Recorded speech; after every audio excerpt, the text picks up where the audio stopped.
সাম্প্ৰতিক সময়ত এনেকুৱা হৈ গৈছে যে মানুহক কিতাপ পঢ়িবলৈ ক'বলগীয়া হৈছে যে কিতাপ পঢ়। আচলতে কিয় হৈছে যে আমি যদি চিন্তা কৰোঁ যে মোবাইলে বা যান্ত্ৰিকতাৰ যুগে এই কিতাপ পঢ়াৰ প্ৰতি ধাউতি কমাই আনিছে নেকি? আচলতে সেইটো নহয়। মোবাইলৰ ভাল কাম বেয়া কাম সকলো আছে। আমি কেৱল মোবাইলক দোষ দিলেই নহ'ব। আমি অভিভাৱকসকল কিমান সচেতন সেইটোৰ ওপৰতহে আচলতে গুৰুত্ব দিব লাগে। ছাত্ৰ ছাত্ৰীসকলে কিতাপ পঢ়িব নে নপঢ়ে বা মাক দেউতাকে বা অভিভাৱকে কি কৰে, তেখেতসকলেই বেছি সময় মোবাইলৰ লগত ব্যস্ত থাকে নেকি, বা তাকে চাই পেলাই ছাত্ৰ ছাত্ৰীসকলেও সেই মোবাইলৰ প্ৰতি হাবিয়াস হয় নেকি? গতিকে আমি আচল কথা সেইটো নহয়। আমি কিদৰে আমি মানুহৰ মাজত গ্ৰন্থ পঢ়াৰ সজাগতা কাৰ্যসূচী আগবঢ়াই নিব পাৰোঁ, সেই প্ৰসংগ লৈ পেলাই আমি অসমৰ বিভিন্ন জনৰ ওচৰত আমি তেখেতসকলৰ বক্তব্য আমি লৈছিলোঁ।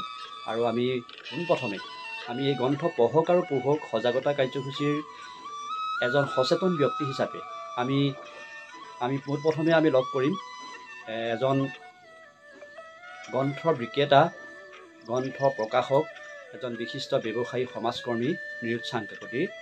আমি তেখেতৰ ওচৰলৈ আমি পোনে পোনে আমি স্কুলতে কলেজত পঢ়ি থাকোঁতে এটা লাইন পাইছিলোঁ পঢ়িবলৈ যে education is nothing, it is gymnastic of body and music of the mind.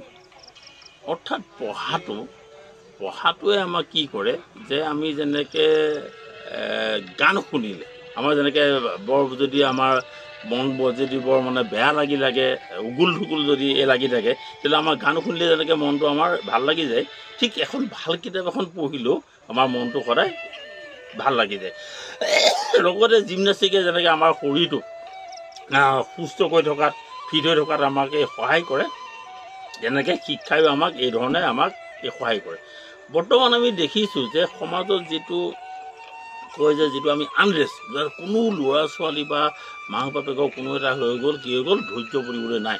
মই এই দোকানতে পাইছোঁ যে বেছিভাগ ছাত্ৰ ছাত্ৰীৰে কনচেনট্ৰেশ্যন পাৱাৰ 10 মিনিট বা 15 মিনিট বা 20 মিনিট, তাতকৈ আৰু তেওঁলোকে আৰু বেছি মনোযোগ দিব নোৱাৰে। ইয়াৰ মূল কাৰণটো হৈ গ'ল তেওঁলোকে কিতাপ পত্ৰ পঢ়া শুনা সংখ্যাটো যথেষ্ট কম।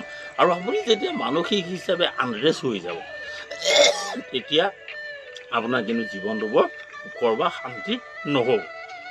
আমি আশা কৰিম যে আমাৰ সমাজখন সুস্থিৰ হৈ থাকিবলৈ, যাতে আমাৰ হাই কাজিয়া দ্বন্দ্ব এইবিলাক যাতে নহয় বা নাথাকে, তাৰ বাবে আমি প্ৰত্যেকেই কিতাপ পঢ়া উচিত। আৰু মোৰ এটা অনুৰোধ যে যিসকলে 50,000 টকাৰ ওচৰা-ওচৰি দৰমহা পায়, তেওঁলোকে মাহেকত 500 টকাৰ বাতৰি কাকত, আলোচনী আদি ইত্যাদি অসমীয়া কিতাপ, আৰু যিসকলে 50,000 টকাতকৈ বেছি দৰমহা পায় তেখেতসকলে অন্ততঃ মাহেকত 1000 টকাৰ কিতাপ, বাতৰি কাকত, আলোচনী পঢ়ি তেওঁলোকে অসমীয়া জাতি ভাষা যাতে আমি মানে কি আগুৱাই লৈ যাব পাৰোঁ, আৰু অসমীয়া জাতিটো যাতে আমি একগোট হৈ থাকিব পাৰোঁ, তাৰ বাবে যেন তেওঁলোকে নিজে নপঢ়িলেও যাতে আনসকলক পঢ়ুৱাই, তাৰ বাবে তেখেতসকলে যাতে পদক্ষেপ গ্ৰহণ কৰে, তেখেতসকলৰ প্ৰতি মই বিনম্ৰ অনুৰোধ জনাওঁ। এসময়ত আমি কৈছিলোঁ যে নিৰ্জন দ্বীপত যদি আপোনাক থাকিবলৈ দিয়া হয় তেতিয়া আপুনি কি নিব? এতিয়া সকলোৱে কৈছিল এখন কিতাপ। যদি এতিয়া আপুনি সেই একেজন ব্যক্তিকে যদি আপুনি সুধিবলৈ যায়, তেতিয়া হয়তো ক'ব যে মোক এটা মোবাইল লাগে, মোবাইলৰ লগতহে মই সেই নিৰ্জন দ্বীপটোত থাকিব পাৰিম। গতিকে এনেকুৱা এটা পৰিৱৰ্তন হৈ গৈছে।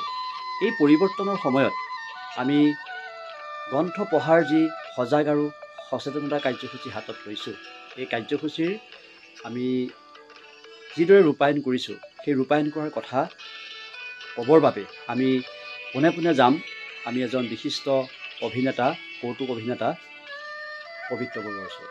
নমস্কাৰ, মই পবিত্ৰ বৰুৱা। আপোনালোকৰ প্ৰতি মোৰ এটা সৰু অনুৰোধ। আজিকালি প্ৰায়বিলাক ল'ৰা ছোৱালীয়ে নিজৰ পাঠ্যক্ৰমৰ ভিতৰতেই সীমাবদ্ধ থাকে।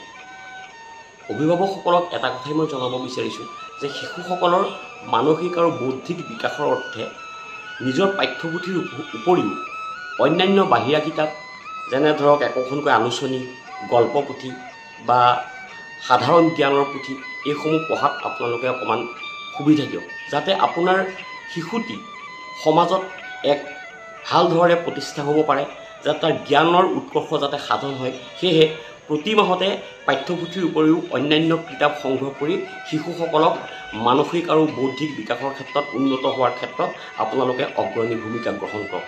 এয়ে মোৰ আপোনালোকৰ প্ৰতি অনুৰোধ।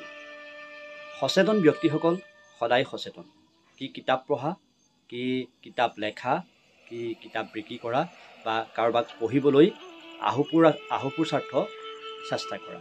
গতিকে আমি এই ক্ষেত্ৰত আমি এগৰাকী বিশেষ ব্যক্তিক আমি দুটামান কথা সুধিবলৈ চেষ্টা কৰিম। তেখেতে এই গ্ৰন্থ পঢ়াৰ বিষয়ে, গ্ৰন্থ পঢ়াৰ কিয় এই মানুহৰ হাবিয়াস কমি গৈছে, আমি সেই প্ৰসংগত তেখেতে দুআষাৰমান ক'ব। আমি তেখেতৰ ওচৰলৈ পোনে পোনে যাম। তেখেত হ'ল বিশিষ্ট সচেতন মহিলা নিকুমণি। ল'ৰা ছোৱালীবোৰৰ পঢ়াৰ প্ৰতি ইমান বিৰূপ ভাৱ আহিছে, সিহঁতে অকল মোবাইল মোবাইল মোবাইল মোবাইল। ওচৰত যদি গাঁৱত ভাওনা এখন হয়, থিয়েটাৰ এখন হয়, সিহঁতে তালৈ যাবলৈও আজিকালি ইচ্ছা নকৰে। অকল সিহঁতে মোবাইলটোৱে, স্কুলৰ পৰা আহি মুখ হাত ধুই ভাতকেইটা খোৱাৰ সলনি চিধা মোবাইলটোৱে ল'বহি। মোবাইলে ইমানেই নতুন চামক বিনষ্ট কৰিছে, কিতাপৰ প্ৰতি অকণো ধাউতি নাইকিয়া হৈছে। সেইকাৰণে আমি অভিভাৱকসকলে সিহঁতক যিমান পাৰোঁ চেষ্টা কৰি কিতাপৰ প্ৰতি আগ্ৰহী কৰিব লাগে। যিমান পাৰোঁ নিজেও চেষ্টা কৰিছোঁ আৰু আনকো সেইটো পৰামৰ্শই দিছোঁ, যাতে তেওঁলোকে তেনেকৈ সিহঁতক মোবাইলত বাদ দি পঢ়াত কেনেকৈ মনোনিৱেশ কৰিব পাৰে, তাকে আমি চেষ্টা কৰিব লাগিব।